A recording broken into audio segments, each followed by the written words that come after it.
नमस्ते, मेरा नाम डॉक्टर विनीत शाह है। मैं इस वीडियो के द्वारा आज अस्टिग्मैटिज़्म और टोरिक लेंस के बारे में आपको बताने जा रहा हूँ। यह विषय थोड़ा कठिन है और सामान्य पेशेंट्स को इसे समझना मुश्किल है, मगर मेरी यह कोशिश रहेगी कि मैं इसे आपको थोड़ी सरल भाषा में समझाऊँ। हम सभी की इच्छा होती है कि हमारी नज़र बहुत साफ और हमें सारी चीज़ें एकदम शार्प और क्लियर दिखाई दे। हमारी आँख एक कैमरा जैसी है। हमारी आँखों का यह आगे का हिस्सा, जिसे हम काली पुतली कहते हैं, उसे मेडिकल भाषा में कॉर्निया कहते हैं। इसके पीछे यह लेंस है। जब हम कोई चीज़ देखते हैं तो उस चीज़ पर से आने वाली किरणें हमारी आँखों में पहले कॉर्निया और फिर लेंस से गुजरते हुए पीछे के पर्दे पर गिरती है। कॉर्निया और लेंस, जैसे कि आपको दिख रहा है, दोनों एक कर्व है, यानी इनकी आगे की सतह गोल है। इसकी वजह से लाइट की किरणें जब इन पे गिरती है तो वो मुड़ जाती है। यह कॉर्निया और लेंस इन लाइट की किरणों को मोड़कर पीछे के पर्दे पर फोकस करते हैं। जब किसी चीज़ पर से निकली हुई सारी किरणें कॉर्निया और लेंस से गुजरकर पर्दे पर एक पॉइंट पर फोकस होती है तो हमें क्लियर दिखाई देता है, जैसे कि यह चार्ट है। इसके लिए हमारी कॉर्निया का शेप एक परफेक्ट स्फीयर यानी फुटबॉल जैसा गोल होना चाहिए।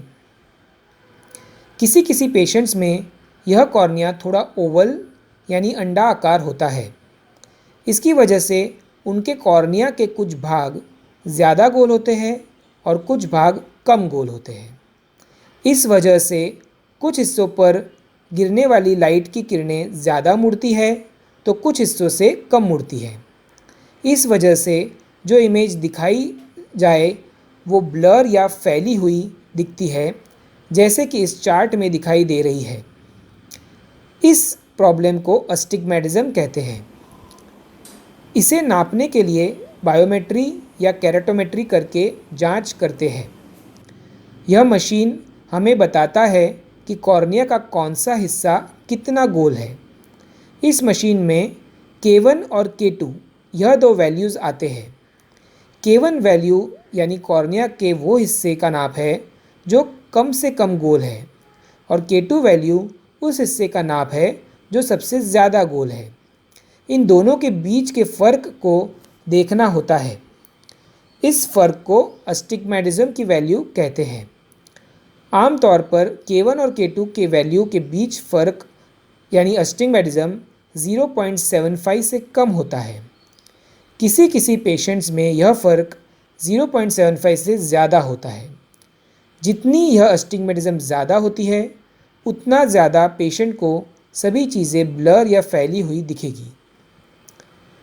मोतीबिंदु के ऑपरेशन करते वक्त मोतीबिंदु निकालकर नया लेंस डाला जाता है।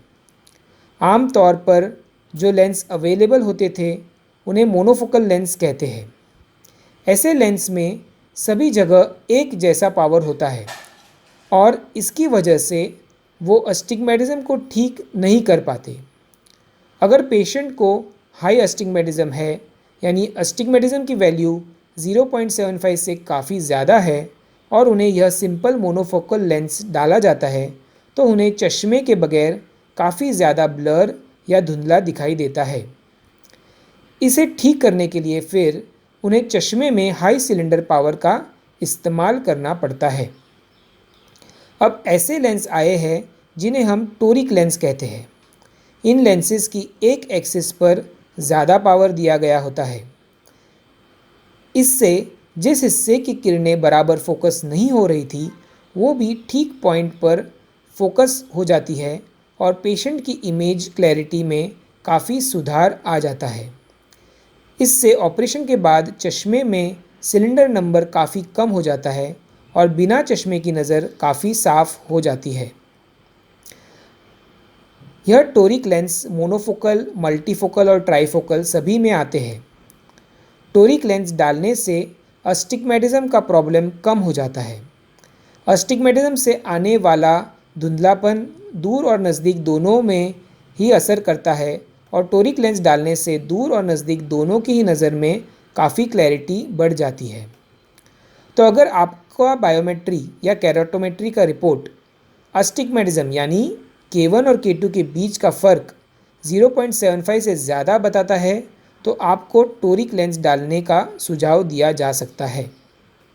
इसके साथ आपको यह याद रखना है कि यह टेक्नोलॉजी ज़्यादातर लोगों में बहुत अच्छे रिजल्ट देती है, मगर कभी कभी सारी कोशिशों के बावजूद ऑपरेशन के बाद हाई सिलेंडर नंबर का चश्मा पहनना पड़ सकता है। कुछ पेशेंट्स में यह लेंस रोटेट यानी घूम जाते हैं और इससे फिर थोड़ा घुमाकर ठीक बैठाना पड़ता है। कुछ पेशेंट्स में ऑपरेशन के दौरान कोई कॉम्प्लिकेशन होने पर टोरिक लेंस नहीं बिठा सकते और उनमें सिंपल मोनोफोकल लेंस डालना पड़ता है। संक्षेप में आपको इतना समझना है कि ऑपरेशन के पहले किए जाने वाले बायोमेट्री टेस्ट में अगर अस्टिग्मेटिज्म की वैल्यू 0.75 से ज़्यादा है तो डॉक्टर आपकी ऑपरेशन के बाद की नज़र को और शार्प करने और चश्मे में सिलेंडर नंबर की आवश्यकता को कम करने के लिए टोरिक लेंस का सुझाव दे सकते हैं। टोरिक लेंस एक बहुत ही अच्छा आधुनिक प्रीमियम लेंस है जिससे बहुत सारे मरीज़ बहुत संतुष्ट होते हैं। इस विषय पर आपको और कोई डाउट या प्रश्न हो तो आपके डॉक्टर से पूछकर उन्हें क्लियर कर सकते हैं। आशा करता हूँ आपको लेंस की चॉइस करने में यह वीडियो ज़रूर मदद करेगा। आपका दिन शुभ रहे। Thank you.